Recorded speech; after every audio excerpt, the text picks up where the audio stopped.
Welcome to David Sariñana's podcast. It is an honor for me today to have this very special guest, someone that I have known for many, many years, that I know is going to bring a lot of light into we call it the good way of doing real estate business, and being able to see our business, our precious business, as an opportunity to build wealth, and not just for oneself, but for the clients that we serve. Ali Hijazi, welcome. Thank you. To the show, and we're very happy to have you. Honored to be here. You know, it's really interesting that in an economy like the one we have today, and the type of business that we do,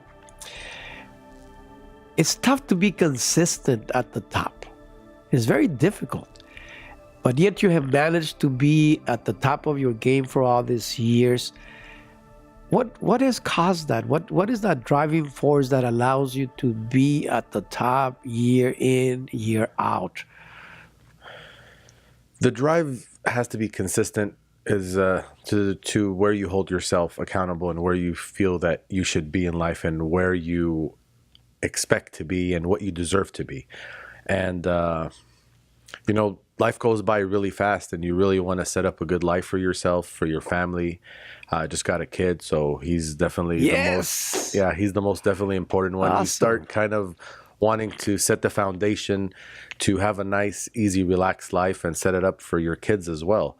So years go by really quickly, and honestly, with time, you start to kind of see how fast life goes by. And 1 year goes by like a month sometimes, and 5 years feel like a year. So you just want to consistently have the passion to make money, because I think that's what it comes down to. You can't, being at the top is just an end result of a certain amount of money that you make.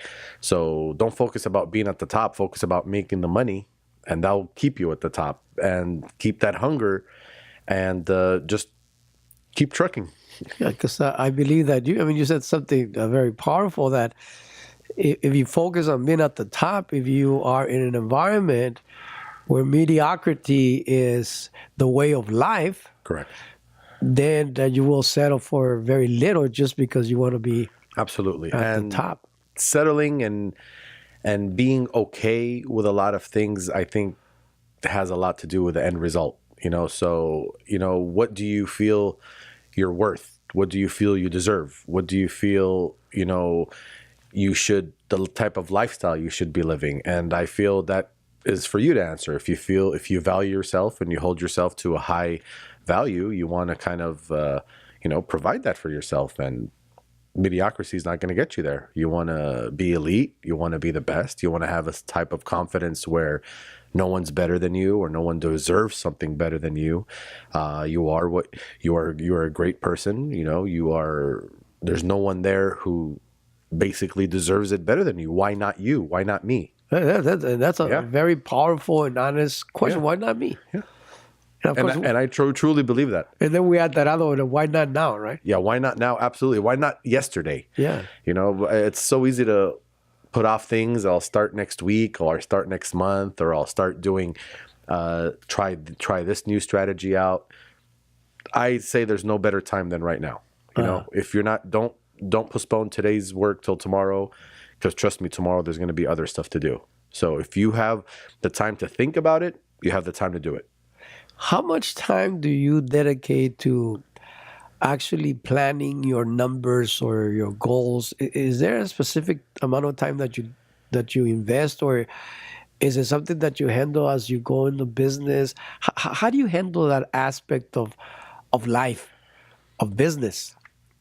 I feel, with honesty, I really feel that I really always have a sense of urgency.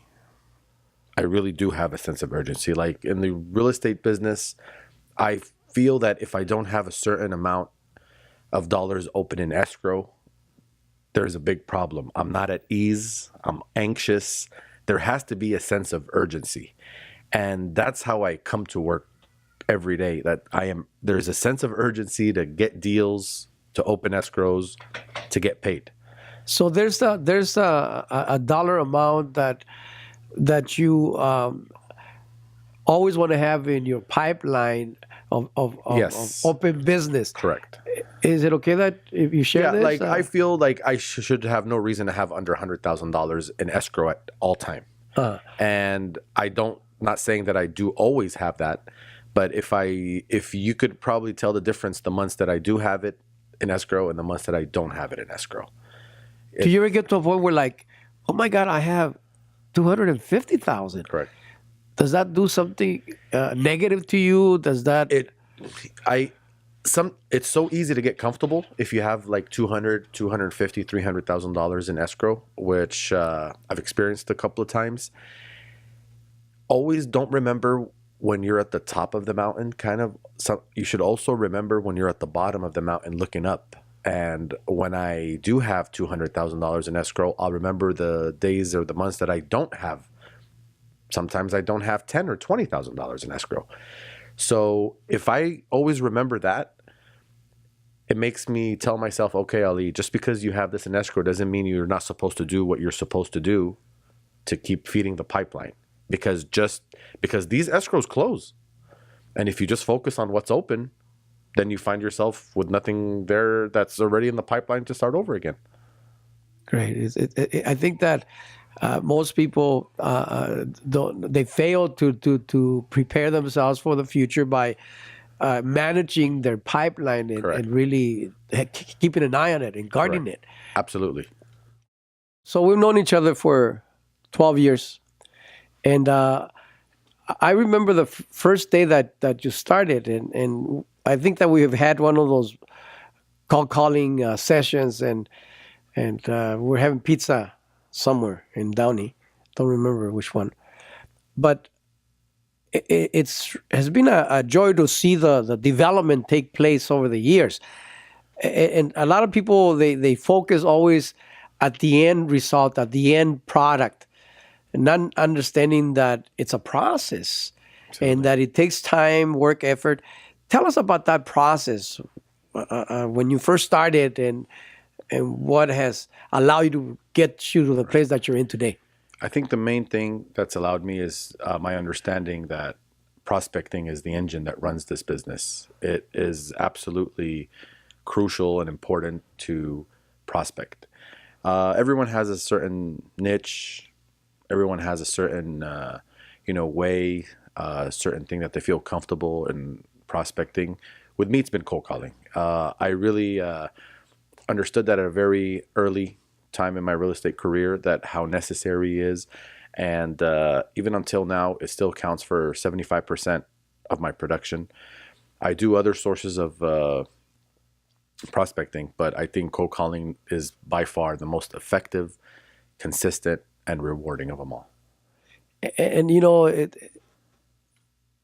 emotionally or mentally, some agents, they get stuck on they look at things that work for them, and for some reason they separate themselves from those things that have worked and have made them. Because even things that work don't always work all the time. So just because I know that cold calling work doesn't mean that I'm getting uh, appointments or listing appointments daily or weekly. No, I there's a lot of frustrating days and weeks and sometimes months, but it doesn't necessarily mean that this doesn't work. I got to keep reminding myself that I know it does work and for me to stay at it. And I think that's the reason people kind of get away from it because, okay, well, I know this thing works for me, but right now it's not. So I'm gonna get a little frustrated and I'm gonna step away from it. When on the contrary, usually when things are at their worst, the good things are about to happen. So those are seeds, right? Sometimes the seeds. Take longer to grow than others. There you go. Sometimes it's dry and there's not enough rain or the weather is not, appropriate, but consistency, I think it averages out at the end. Great. You mentioned something really beautiful at the beginning of the conversation. You just became a father. Yeah. Tell me about that. Tell me about that experience, because Best feeling ever. yeah. Undescribable. Had a lot of people try to describe the feeling to me, the love you have for your child. It's just beyond explanation and comprehension. Really, it's just really you really feel you love yourself, but you're like, no, I love something more than me, or I love someone more than me, and it's a nice feeling. And I think it plays a good little fuel, extra fuel for you to work a little bit extra hard and try to aim a little bit higher and maybe deal with a little bit more stress, and it's okay to kind of, go through a little bit of struggles knowing that it's for also a bigger reason and a better reason. That's great to hear. Very good to hear. Ali, it's a pleasure. Thank you so much for making time and being with us. I know that it's going to be a moment of reflection for some people, motivation for others, and for others, a kick in the behind because they need it, right? They need Absolutely, to be prompted and doing some good business. I wish you nothing but the best, and it's been a joy to have you in our family, our organization all these years. And so this year, what's the goal for this year? Well, it's always been the $1 million goal. God willing, got to stay at it, and with a lot of perseverance and hard work and a little bit of luck. I believe luck comes from hard work. So we'll get there, and we'll stay at it, and we'll do our best, and we'll see what happens. There you go. Ali, thank you so much. My pleasure, sir. Anytime. Thank you. It's really been an honor to work here at Century 21 at Better Service Realty. It's where it all started and remains, and hopefully will stay forever. And let's do it again.